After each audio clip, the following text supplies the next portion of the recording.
तो आपने प्लान कैसे करा वो पहला देश कि भाई मैं इस देश जाऊंगा और कैसे जाऊंगा? देश से प्लान किया ही नहीं, मैंने तो स्टार्ट ही किया इंडिया से। मैं अच्छा। था कोटा में, तो वो जो पैसे आए मुझे, जो इंजीनियरिंग वाले जो पैसे मैंने इंस्टीट्यूट से वापस ले लिए, प्लस जो घर से कुछ पैसे मिलते थे, मैंने कहा चलो इसी से घूमता हूँ। तो उस वीडियो में एक्चुअली कुछ कुछ बताया गया था। एक जो सबसे इंपॉर्टेंट बात था कि हिच हाइकिंग, वो कॉन्सेप्ट मुझे पता नहीं था क्या होता है हिच हाइकिंग का। हिच हाइकिंग मीन्स मतलब लिफ्ट लेके ट्रैवल करना। तो हमें कभी लगा नहीं था कि हम लंबा डिस्टेंस लिफ्ट लेके ट्रैवल कर सकते हैं। अभी तक मैं पर्सनली 60,000 किलोमीटर तय कर चुका हूँ, जो कि अगर आप इंडिया में कंपेयर करो तो मैं कम से कम 20 बार कश्मीर कन्याकुमारी गया हूँ मैंने। हिच हाइक करते हुए, लिफ्ट मांगते हुए 20 बार कश्मीर से कन्याकुमारी। अरे वाह।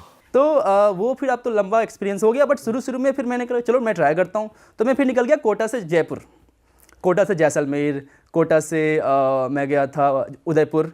तो ये सारी जो तो राजस्थान आप में ये लिफ्ट मांगते कैसे थे कि मैं मतलब? रोड पे गया हाँ। और जाके हाथ दे दिया, ऐसे रोको रोको रोको। ट्रक वाले भाई साहब देते थे मोस्टली, ट्रक में जाके ट्रैवल करता था, वो पैसे नहीं लेते थे, उनकी कहानियां भी अच्छी लगती थी कि ये कर रहे हैं, ऐसे बना रहे हैं, तो सब कुछ इंटरेस्टिंग हो रहा था। तो अनसेफ नहीं लगता था कोई यार लूटपाट हो जाए, कोई पैसे? मुझे कभी पता लगा ही नहीं, मुझे लगता है कि मैं ब्रेव तो नहीं था, बट मेरे पास गट्स फीलिंग थी शुरू से ही कि नहीं मैं कर सकता हूँ।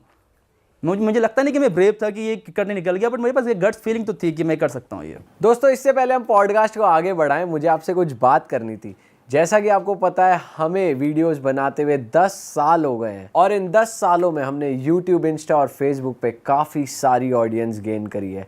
बहुत सारे लोग हमसे पूछते हैं कि अब कंटेंट क्रिएशन बहुत चैलेंजिंग हो गई है, बहुत ट्रिकी हो गई है, बहुत सारे क्रिएटर्स आ गए हैं, तो अब अगर हम शुरू करें तो हम सोशल मीडिया पे कैसे ग्रो कर सकते हैं। तो हम पर्सनली तो सबको गाइड नहीं कर पा रहे थे, लेकिन हमारा बहुत मन था कि हम दिल से सबकी हेल्प करें सोशल मीडिया पे ग्रो करने में। हमने जो इन 10 साल की जर्नी में सीखा वो सब आपको बता पाएँ, तो उसी के लिए हमने एक छोटा सा कोर्स बनाया है जिसमें हमने अपनी इन 10 साल की जर्नी में जो चीज़ें सीखी और जिन चीज़ों को क्रैक करके फॉलोअर्स गेन करे, सोशल मीडिया पे बने रहे, सस्टेनेबल रहे, ग्रो करा, वो सारी टिप्स और ट्रिक्स हमने उस कोर्स में दिए हैं।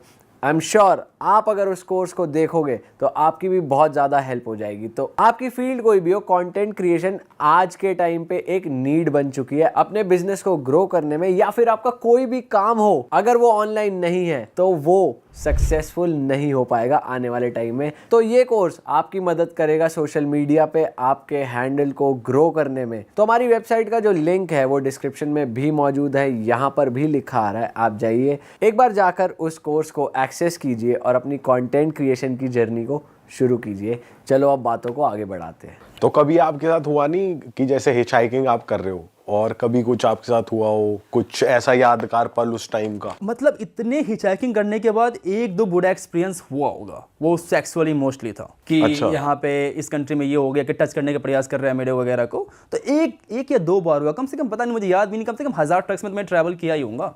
1000 में एक दो एक्सपीरियंस होता ही क्या है, तो उसको मैं भूल गया हूँ। तो इंडिया में ही था या इंडिया के बाहर था? अच्छा। इंडिया में ऐसा कभी एक्सपीरियंस नहीं हो रहा मैंने। इंडिया में इनफैक्ट मैं जब हॉस्टल में था, मेरे साथ 3 लड़कियां थी, one from UK and 2 from New Zealand. उनके साथ मैंने हिचहाइकिंग की पूरी इंडिया। अच्छा। राजस्थान में जैसलमेर वगैरह गया, उनके साथ हिचहाइक करके ट्रक्स पे बैठ के गया, कोई दिक्कत नहीं हुई। वो भी ट्रक्स में थी, वो भी ट्रैवलर्स थी।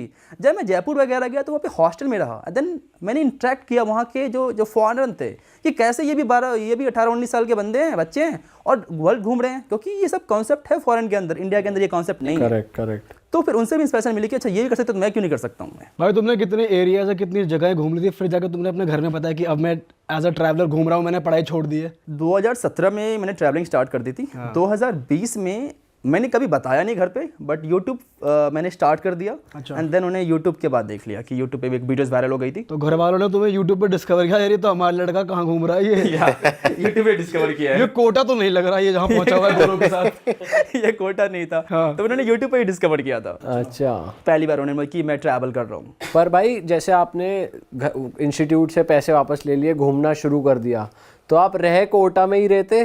कोटा में मेरा भाई था, तो मैं उसी के साथ रह जा रहा था। अच्छा, और कितने साल आप ऐसे घूमे इंडिया में? इंडिया में मैं मान के चलो 6-7-8 महीने घुमाऊंगा मैं, पूरा इंडिया नाप क्योंकि दिया? मैं 3 महीने हुए थे मुझे 12th के, तो कम से कम मुझे 12th का एग्जाम तो देना था। तो 9 महीने 10 महीने उसी समय घूमता भी था इंडिया में, कभी लद्दाख चला गया, कभी मनाली चला गया, कभी यहाँ चला गया, कभी वहाँ चला गया। उसके बाद फिर मैंने एग्जाम्स दिए, सारा हिचहाइकी करा आप? हिचहाइकी किया, काउच सर्फ करा। एक और कॉन्सेप्ट था काउच सर्फिंग, इंडिया में भी है इंडिया वो? में भी है वो। अच्छा। तो बेसिकली क्या होता है कि आप किसी लोकल के घर जाते हो और उसके घर पे रह सकते हो आप, बिना किसी पैसे के एक्सचेंज में, आपको पैसे नहीं देने होते। तो ये आपने 2016-17 में करा हुआ है काउच? हाँ भाई ये तो हमको पता ही नहीं था, ये तो टर्म ही अभी हमें पता लगा 2-3 साल से कि ये एग्जिस्ट भी करता है और ये इंडिया में उस टाइम पे एग्जिस्ट करता है। तो भाई आपकी पहली इंटरनेशनल ट्रिप कौन सी थी और वो कैसे एग्जीक्यूट करी आपने? पहले इंटरनेशनल ट्रिप एक्चुअली घर वालों को पता था। सो बेसिकली बात क्या हुई थी कि ये मैंने 12th का एग्ज़ाम दिया और फिर IIT का एग्ज़ाम वगैरह दिया, उस सब में हो गया था। मुझे एक NIT कॉलेज ठीक ठाक मिल गया था इंडिया के अंदर, क्योंकि मैंने शुरू में बहुत पढ़ाई की थी। शुरू के 11th में मैंने बहुत पढ़ाई की है, 12th के 3-4 महीने मैंने कम से कम 16-16 घंटे मैंने पढ़ाई की है। जब से मुझे यूट्यूब ये वीडियो मिला उसके बाद मैंने पढ़ाई छोड़ दी थी, बट उससे पहले मैंने बहुत पढ़ाई की थी। तो वो सब कुछ कॉन्सेप्ट तो क्लियर था एग्जाम्स वगैरह का। तो मैंने IIT में हो गया था मेरा सिलेक्शन। अच्छा। हाँ NIT में, एक्चुअली NIT में सिलेक्शन हो गया था मेरा। तो लेकिन फिर मैं घर पे बोला, मैंने कहा नहीं मुझे बाहर पढ़ाई करनी है। मैं तो घर पे जाकर जिद पे अड़ गया कि नहीं मुझे बाहर में पढ़ाई करनी है, मैं इंडिया में पढ़ूंगा ही नहीं, क्योंकि मुझे बाहर जाना था। हाँ। तो अप्रैल में मैं एग्ज़ाम देके घर गया और मैंने कहा बाहर ही पढ़ाई करूँगा। 3 महीने दंगल चला घर पे कि नहीं नहीं यहीं पढ़ो, मैं घर बाहर पढ़ूंगा। फिर वो नाटक करते हैं ना बचपन में लोग कि नहीं खाना नहीं खाऊंगा मैं, 3 दिनों तक खाना नहीं खाऊंगा, 4 दिन तक खाना नहीं खाऊंगा, अपने आप को लॉक कर लूँगा, वो सब चला। लेकिन फिर उन्होंने फिर कहा एक काम करो, जाके जब पता लगा के आओ कि क्या, क्योंकि पापा को लगता था कि ढूंढ के जो दूर के जो ढोल होते हैं काफ़ी सुहाने लगते हैं, एक बार जाके देख क्या है वहाँ नहीं है। तो मैंने कहा ठीक है आप मुझे कुछ पैसे दो फिर।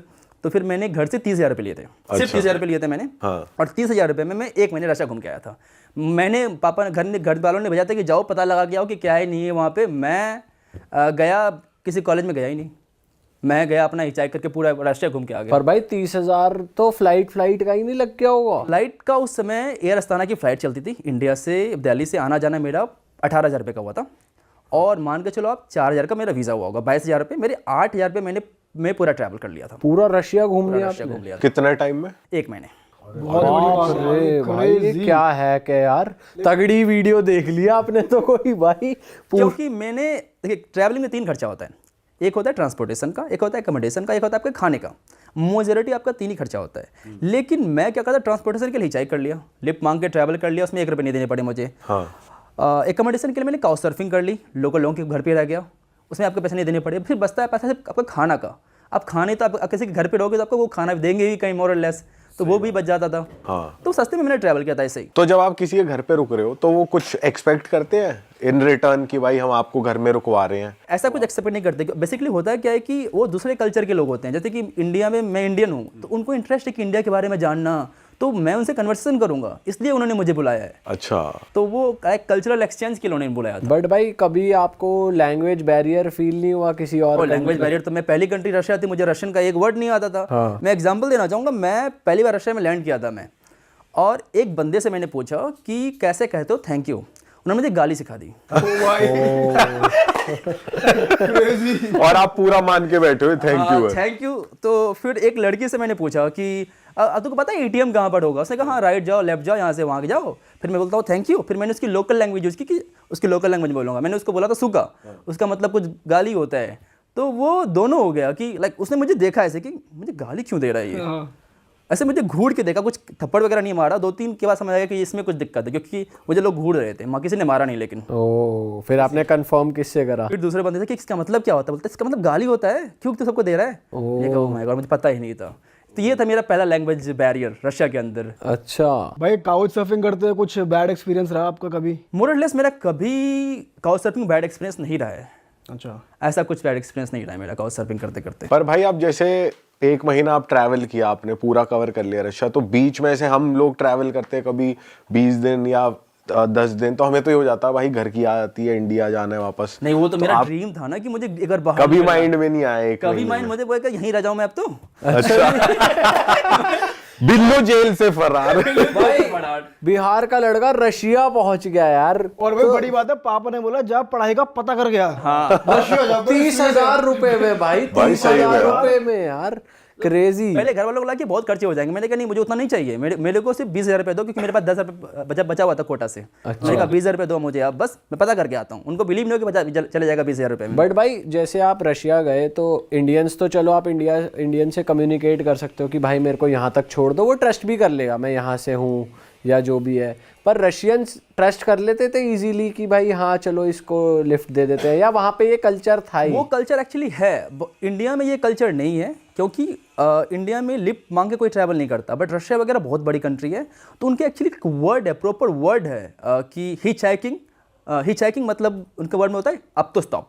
अगर आपने किसी को अप तो स्टॉप बोल दिया, इसका मतलब वो क्लियर है कि आप ट्रैवल करोगे, आप पैसे नहीं दोगे। अच्छा, क्लियर है वो उनके लिए। और कभी ऐसा नहीं हुआ कि किसी ने आपसे पैसे मांग लिए हो? रशिया में तो नहीं मांगा, अलग अलग कंट्रीज में तो मांगा है कि हाँ बताओ, क्योंकि उनको समझ में नहीं आता। अच्छा। लेकिन रशिया में कभी नहीं मांगा। जब पहली बार जो ट्रिप था किसी ने कभी नहीं मांगा। रशिया आपको लगा कैसा भाई एज अ कंट्री? बहुत ही बढ़िया कंट्री लगा। मेरा पहला एक्सपीरियंस बताता हूँ मैं। एक्चुअली मैं रशिया से पहले मैं कजाकिस्तान में था, क्योंकि कजाकिस्तान में मेरी स्टॉप था 2 दिनों का। एयर अस्थाना से मैं फ्लाई कर रहा था। अच्छा, फ्लाइट आपने वैसी वाली ली थी। तो मैं हिचाइक कर रहा था कजाकिस्तान के अंदर, और एक बंदा मिला मुझे, ना मुझे उसकी कोई लैंग्वेज आती ना मुझे उसकी कोई लैंग्वेज आती, हम दोनों को बात नहीं कर पा रहे हैं। लेकिन वो मुझे सीधा लेके गया पार्लियामेंट।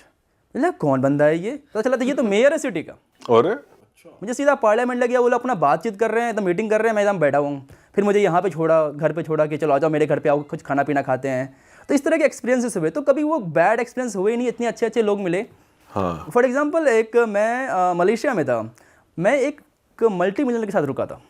एकदम इतने बड़े अपार्टमेंट, इतना बड़ा घर देखा, एकदम इतनी सिक्योरिटी के साथ उनके घर पे रुका था मैं।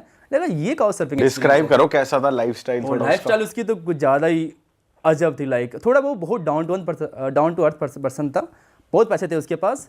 एक किसी कंपनी का सीईओ था, भूल भी गया नाम, 8 साल पहले की बात है, और वो सिंगापुर से था। हाँ। मैंने काउच सर्फिंग की रिक्वेस्ट भेजी थी उसको, और वो मुझे पिक करने के लिए आया। अरे बाप रे। मैं हिचाई करके पहुंचा था उसके वहाँ तक, वो पिक करने आया और मुझे गा के खिला रहा है, ये सब कुछ दिखा रहा है मुझे वो मलेशिया के अंदर। ये था मेरा एक्सपीरियंस लाइक लोकल लोगों के साथ वहाँ पे। आप मेजरली जिस भी कंट्री जाते हो हिचहाइक प्रेफर करते हो? हिचाइकिंग मैं प्रेफर करता हूँ, क्योंकि उसमें आप लोकल लोगों से मिलते हो। आप बेसिकली क्या है कि अगर आप ए से बी जा रहे हो, आप यहाँ से जा रहे हो जयपुर, आप अगर ट्रेन लेके जाओगे तो पता है कि यहाँ निकलोगे, ट्रेन में बैठोगे, जयपुर पहुँच जाओगे। अगर आप हिचाई करके जाओगे, हो सकता है कि आप कहीं ऐसे भी जगह गांव में रुक जाओ, उस गांव में रुकना पड़ जाए और आपको अच्छे एक्सपीरियंस मिल जाए। क्या पता कुछ नई स्टोरी बन जाए, कुछ नई स्टोरी मिल जाए। ऐसी कोई स्टोरी बताओ, कोई अनप्लान्ड कोई जर्नी आपकी रही है और आपको बहुत ही बढ़िया मज़ा आ गया उसमें हिचहाइक करते हुए? एक बार मैंने ट्रेन में हिचाइकिंग की थी।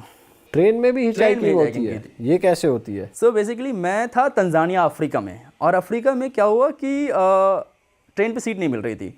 मैंने ड्राइवर को बोला कि भाई मुझे सीट नहीं मिल रही, लेके चलेगा क्या? 4 दिनों की राइड थी। तो बोला आजा बैठ जा। तो मैं ड्राइवर के साथ बैठ गया। उसके बाद वो ड्राइवर मुझे बता रहा है कि ट्रेन कैसे चलाते हैं। अच्छा। ट्रेन चलाने सिखा रहा है मुझे, देखो ऐसे करना होता है, ऐसे करना होता है, ऐसे करना होता है। और हम लोग एक्चुअली जंगलों के रास्ते से पार हो रहे थे सवाना के थ्रू। तो मुझे हाथी दिख गई, तो उस बंदे ने ट्रेन रोक दिया, जा वीडियो जाकर बना बाहर। अरे ऐसे ऐसे एक्सपीरियंसेस हुए कि जाओ आराम से, जब मन करे ट्रेन रुकवा लो। ऐसा लग रहा था कि मेरा पर्सनल गाड़ी है ये। अच्छा। और बहुत ही बड़ी कैरेज थी और बहुत सारे लोग भी थे उसके अंदर, क्योंकि एक ट्रेन चलती थी हफ्ते में एक बार। तो सारे लोग उधर से इधर आते थे। पूरा वेस्ट तंजानिया से ईस्ट तंजानिया आता था ट्रेन। अच्छा। हाँ, तकरीबन 3,000 की 2,000 किलोमीटर जर्नी होगी, 4 दिनों की जर्नी। तगड़ी दोस्ती हो गई आप? तगड़ी दोस्ती होगी इस बंदे के साथ, और एकदम मुझे क्या वीआईपी ट्रीटमेंट नहीं मिला उस बंदे के साथ। भाई यार ये तो पहली बार सुना है कोई ट्रेन ही रोक रहा है। भाई सही में हाथी के साथ वीडियो बना के। वरना ट्रेन में घुसने भी नहीं देते टिकट के बिना भाई, के बिना टी घूमता रहे वहाँ। हाँ भाई एक बात बताओ, आपने इतनी कंट्रीज घूम लिया और आजकल तो ये ट्रेंड चल रहा है कि लोग जिनके पास पैसा कमा लिया इंडिया से बाहर शिफ्ट हो जाते हैं।